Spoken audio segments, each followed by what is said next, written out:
युवा प्रकोष्ठ गाजियाबाद की तरफ से आज मैं उपस्थित हूँ पंचशील प्राइम रोज में, जहाँ नववर्ष के उपलक्ष्य में दीपक का कार्यक्रम रखा गया था।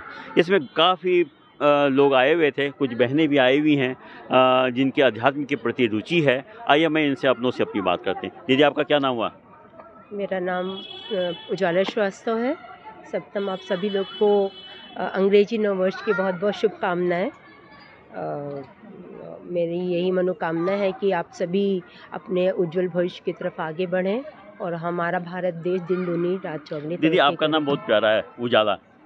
समाज में और अधिक उजाला आए, व्यक्तित्व का परिष्कार हो, तो इसके बारे में कुछ कह सकते हैं आप क्या? व्यक्तित्व के परिष्कार के लिए आज समय में देखिए आप युवा हैं, युवती हैं, सब नशा की ओर भागे जा रहे हैं, आलस प्रमाद में लगे हुए हैं। देश की उन्नति से उनका कोई लेना देना नहीं है। कुछ लोग तो समाज की सेवा में लगे हुए हैं। जब तक हम सभी देश के उत्थान में नहीं लगेंगे, अपनी संस्कृति को बचाने में नहीं लगेंगे, तो हमारा भारतीय संस्कृति फिर से चरम पर नहीं पहुंच पाएगा। आपका क्या कहना है? बिल्कुल, आज हमारा ये जो युवा वर्ग है एक अलग ही दिशा में जा रहा है।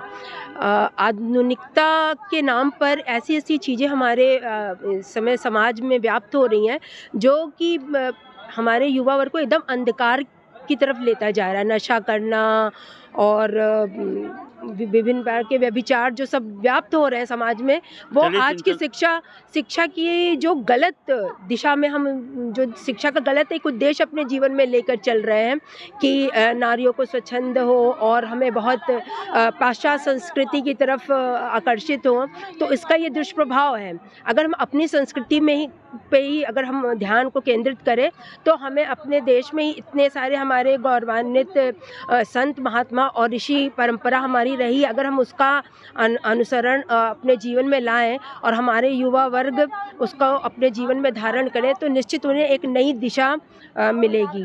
इसमें मुख्य रूप से आलबर्ट गायत्री परिवार की तरफ से जो युग निर्माण मिशन चल रहा है, वो एक बहुत ही महत्वपूर्ण भूमिका निभा रहा है। तो मुझे लगता है कि हम सभी युवा, मुख्य रूप से युवा वर्ग को इससे अवश्य जुड़ना चाहिए, क्योंकि यहाँ पे आज के युवा के लिए जो मार्गदर्शन मिल रहा है वो शायद अभी कहीं सुलभ नहीं है। आपने बहुत अच्छी बात बताई। आज का युवा भटक रहा है, कुछ जो है अपनी भारतीय संस्कृति से जुड़ भी रहे हैं। तो हमारी भारतीय संस्कृति का मूल आधार, जैसे कहा जाता है कि हमारे 8 ग्रंथ हैं, वेद हैं, पुराण हैं, उपनिषद है, गीता है। आज लोग गीता उपनिषद वगैरह पढ़ना नहीं चाहते हैं, तो हम अपनी भारतीय संस्कृति को कैसे बचा? आप गीता पढ़ती हैं क्या? आपके गीता के बारे में कुछ कह सकती हैं आप? श्रीमद् भगवद गीता। बिल्कुल। आज अगर ये सृष्टि, मैं तो यही कहूँगी, अगर ये सृष्टि टिकी हुई है तो श्रीमद् भगवद गीता जो भगवान श्री कृष्ण ने अर्जुन को परम ज्ञान दिया, उसी के बदौलत है। उनका जो अमिट और अविरल ज्ञान चला आ रहा है, उसको अगर हम आज अपने जीवन में धारण करें, तो हमें अपने जीवन की सभी समस्याओं का निदान हमें मिल जाता है। जैसा कि उसमें भगवान ने बताया भी है कि ना, दुख में न अधिक जो शोक करे, सुख में न अधिक जो हर्ष आए, वह स्थिर प्रज्ञ भक्त मेरा हो बंधन मुक्त मुझे पाए। तो ये बंधन मुक्त होने का क्या मतलब है? मुक्त, हम मोक्ष की बात करते हैं, परंतु हम ये नहीं देखते कि हमारे अंदर जो बुराइयां हैं, पहले हम उससे मोक्ष की प्राप्ति करें। जो हमारे अंदर कुरीतियां हैं, बुराइयां हैं, जो हमें एक अलग ही दिशा में चल रहे हैं, हमारा युवा चल रहा है। और आज की नारी भी आधुनिकता के दौर में जो पाश्चात्य संस्कृति की तरफ इतना ज़्यादा प्रभावित हो रही है, वो इसको आधुनिकता का आधार समझती है, परंतु ये आधुनिकता नहीं है। आधुनिकता का मतलब हम अपने विचारों से जब उच्च बनते, अपनी सोच से उच्च बनते, वो आधुनिकता है। ना कि हम उच्छल व्यवहार करें या कुछ भी ऐसा छल कपट करें, तो वो आधुनिकता का आधार नहीं है।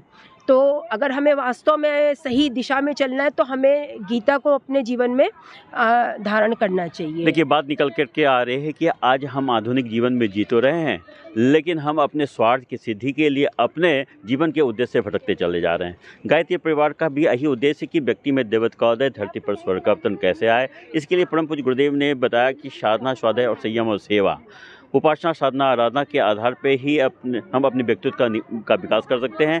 इसके लिए हमें अपने भारतीय संस्कृति के जो मूल आधार ग्रंथ हैं, वेद, पुराण, उपनिषद और श्रीमद् भगवद गीता, यदि हम उनका स्वाध्याय करें तो हम अपने व्यक्तित्व का निर्माण कर सकते हैं, अपने चरित्र चिंतन और व्यवहार में हम परिवर्तन ला करके अपनी भारतीय संस्कृति को बचाने में सक्षम हो पाएंगे। बहुत बहुत धन्यवाद आपका दीदी, नववर्ष की हार्दिक शुभकामना आपको। बहुत बहुत धन्यवाद सभी को, आपको धन्यवाद दीदी। धन्यवाद।